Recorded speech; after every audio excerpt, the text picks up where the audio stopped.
بسم اللہ الرحمن الرحیم۔ بسم اللہ الرحمن الرحیم۔ السلام علیکم عزیز طلبہ کرام، امید ہے آپ حضرات خیریت سے ہوں گے۔ آج ہمارا صحیح مسلم کا سبق نمبر 267 ہے، جس کا عنوان ہے باب تستر المغتسل بثوب ونحوہ۔ آگے بڑھنے سے پہلے خلاصہ جات کو ایک نظر دیکھ لیں۔ گزشتہ سبق میں ہم نے اس عنوان کے تحت ان نکات پر بات کی تھی۔ آج کے سبق میں ہم اس عنوان کے تحت ان مذکورہ نکات کے اوپر بات کریں گے۔ تو بڑھتے ہیں سبق کی طرف۔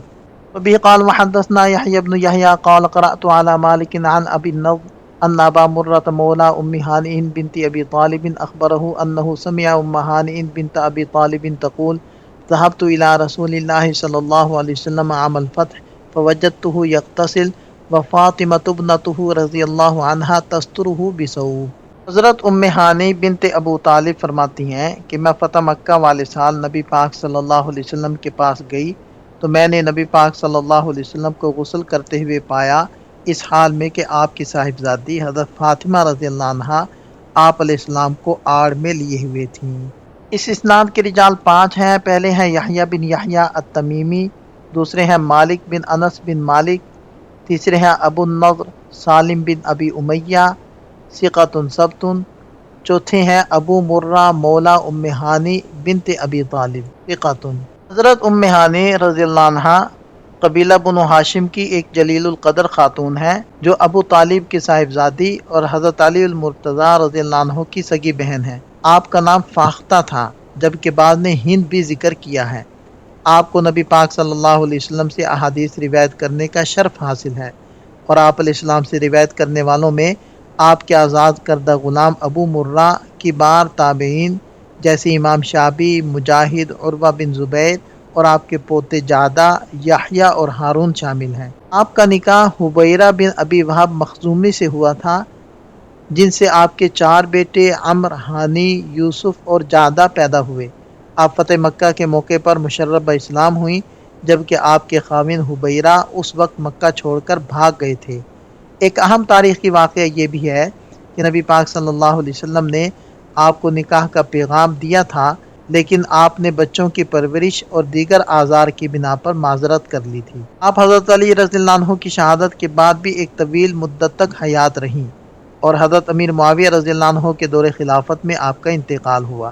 علم حدیث میں آپ کا مقام یہ ہے کہ سیاہ ستہ کے تمام مؤلفین نے آپ کی روایات کو اپنی کتب میں جگہ دی ہے، اور یہ حدیث بھی انہی سے مروی ہے۔ یہاں اس اسناد کے لطائف کو ذکر کیا جا رہا ہے، یہ امام مسلم رحمۃ اللہ علیہ کی خماسیات میں سے ہے، اور اس میں تحدیث، قراءت، عنعنہ اور سماع چاروں طرح کے صیغے موجود ہیں۔ اس کے رجال سیاہ ستہ کے رجال ہیں، اور اس میں مدنی راویوں کا تسلسل ہے، اور اس اسناد کے اندر 2 راوی کنیت کے ساتھ مشہور ہیں، ابو مرہ اور ام ہانی، اور اس میں تابعی سے روایت کر رہے ہیں، سالم ابو مرہ سے روایت کر رہے ہیں، اور یہ دونوں حضرات تابعین میں سے ہیں۔ اور حضرت ام ہانی رضی اللہ عنہا اور ابو مرہ کا تذکرہ یہاں پہلی مرتبہ آیا ہے، اور اس کتاب کے اندر حضرت ام ہانی سے صرف یہی ایک حدیث منقول ہے، اور ابو مرہ سے 2 اور حدیثیں بھی منقول ہیں۔ وبه قال حدثنا محمد بن رمح بن المهاجر قال اخبرنا الليث عن يزيد بن ابي حبيب عن سعيد بن ابي هند ان ابا مرة مولى عقيل حدثه ان ام هانئ بنت ابي طالب حدثته انه لما كان عام الفتح اتت رسول الله صلى الله عليه وسلم وهو باعلى مكة قام رسول الله صلى الله عليه وسلم الى غسله فسترت عليه فاطمة رضوان الله عليها ثم اخذ ثوبه فالتحف به ثم صلى 8 ركعات صبحة الضحى۔ حضرت ام ہانی رضی اللہ عنہا بنت ابی طالب فرماتی ہیں کہ فتح مکہ والے سال وہ نبی پاک صلی اللہ علیہ وسلم کے پاس آئیں۔ آپ علیہ السلام مکہ کے بلند علاقے میں تھے۔ نبی پاک صلی اللہ علیہ وسلم غسل کے لیے کھڑے ہوئے تو حضرت فاطمہ رضی اللہ عنہا نے آپ کے آگے آڑ کر لی۔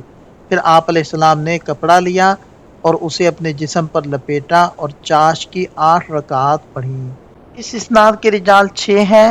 تمام حضرات کا تذکرہ پہلے ہو چکا ہے سوائے ایک راوی کے، اور وہ ہے سعید بن ابی ہند الفزاری ثقۃ۔ حدیث کے الفاظ صبحۃ الضحیٰ، اس میں لفظ صبح سے مراد نفل نماز ہے۔ اسے صبح اس لیے کہا جاتا ہے کیونکہ اس میں اللہ تعالیٰ کی تسبیح و تقدیس بیان کی جاتی ہے۔ امام نووی رحمہ اللہ فرماتے ہیں کہ اس حدیث کے الفاظ میں ایک بہت ہی لطیف اور اہم فائدہ چھپا ہوا ہے، اور وہ یہ کہ چاش کی نماز مسنون طور پر 8 رکعات ہے۔ اس بات کو سمجھنے کے لیے حضرت ام ہانی رضی اللہ عنہا کے الفاظ پر غور کریں۔ انہوں نے اسے صبحۃ الضحیٰ یعنی چاش کے نوافل کہا ہے۔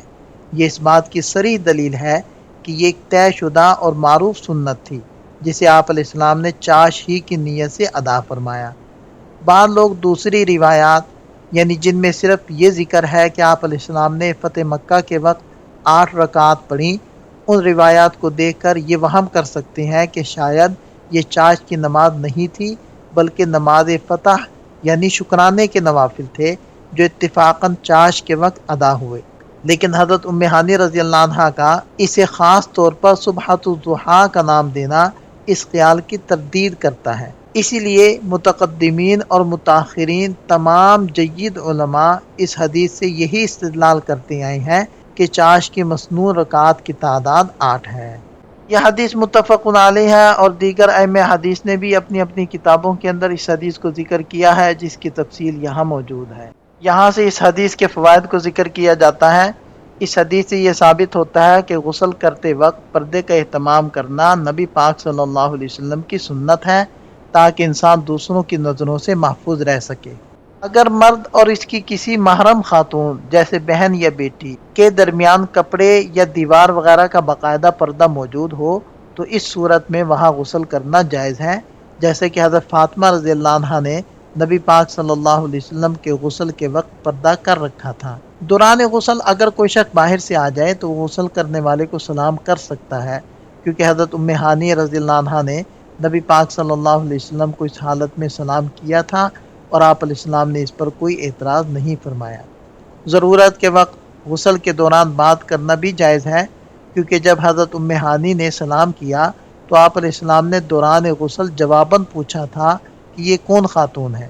یہ فائدہ بھی معلوم ہوا کہ جب کسی سے نام پوچھا جائے تو اسے انا یعنی میں ہوں کہنے کی بجائے اپنا نام واضح کرنا چاہیے۔ حضرت ام ہانی رضی اللہ عنہا نے اپنا نام واضح کیا جو کہ سنت کے مطابق ہے۔ اس کے برعکس صرف یوں کہنا کہ میں ہوں یہ ناپسندیدہ ہے، جیسا کہ صحیح بخاری اور مسلم کی روایت میں آتا ہے کہ حضرت جابر رضی اللہ عنہ نے جب دستک دی اور آپ علیہ السلام کے پوچھنے پر فرمایا انا، تو آپ علیہ السلام نے ناپسندیدگی کا اظہار کرتے ہوئے ارشاد فرمایا انا یعنی یہ کیا جواب ہوا، لہذا اپنی پہچان ہمیشہ صاف الفاظ میں کروانی چاہیے۔ اس حدیث سے یہ فائدہ بھی معلوم ہوتا ہے کہ غسل کرنے کے فوراً بعد نماز ادا کرنا مستحب عمل ہے، کیونکہ آپ علیہ السلام نے غسل سے فارغ ہو کر نماز ادا فرمائی۔ اسی طرح اگر انسان کے پاس پہننے کے لیے ایک ہی بڑی چادر یا کپڑا ہو تو اس میں لپٹ کر نماز پڑھنا جائز ہے، البتہ اس میں اشتمال سما سے بچنا ضروری ہے۔ اشتمال سما کا مطلب یہ ہے کہ انسان اپنے آپ کو چادر میں اس طرح لپیٹ لے کہ ہاتھ باہر نکالنے کا کوئی رستہ باقی نہ رہے۔ ایسا کرنا ممنوع ہے کیونکہ اس سے نماز کے ارکان یعنی رکوع سجدہ وغیرہ متاثر ہوتے ہیں۔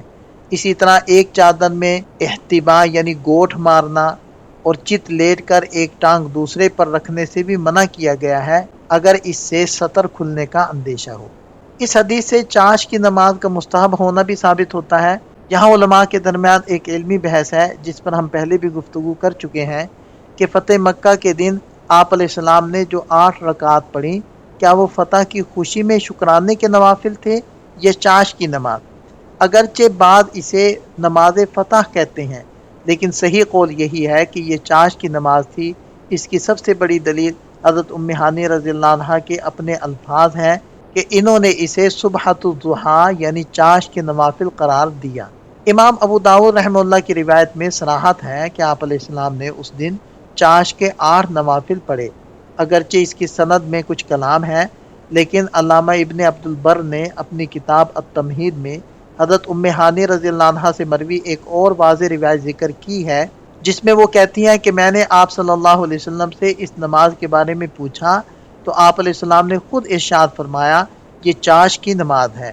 یہ صراحت اس مسئلے میں کسی بھی قسم کے شک و شبہ کی گنجائش ختم کر دیتی ہے۔ وبه قال وحدثناه ابو كريب قال حدثنا ابو سامة عن الوليد بن كثير عن سعيد بن ابي هند بهذا الاسناد وقال فسترته ابنته فاطمة رضی اللہ عنہ بثوبه فلما اغتسل اخذه فالتحف به ثم قام فصلى 8 سجدات وذلك ضحى۔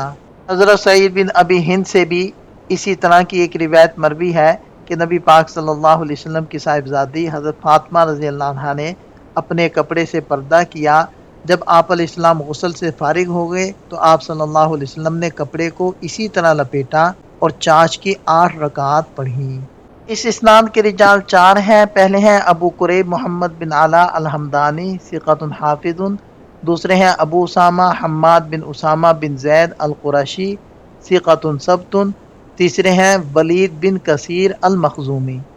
وبه قال حدثنا اسحاق بن ابراہیم الحنظلی قال اخبرنا موسى القاری قال حدثنا زائدة عن الاعمش عن سالم بن ابی الجعد عن قریب عن ابن عباس رضی اللہ عنہما عن میمونة رضی اللہ عنہا قالت وضعت للنبی صلی اللہ علیہ وسلم ماء فسترته فاغتسل۔ حضرت میمونہ رضی اللہ عنہ فرماتی ہیں کہ میں نے نبی پاک صلی اللہ علیہ وسلم کے لیے غسل کا پانی رکھا اور آڑ کی تو نبی پاک صلی اللہ علیہ وسلم نے غسل فرمایا۔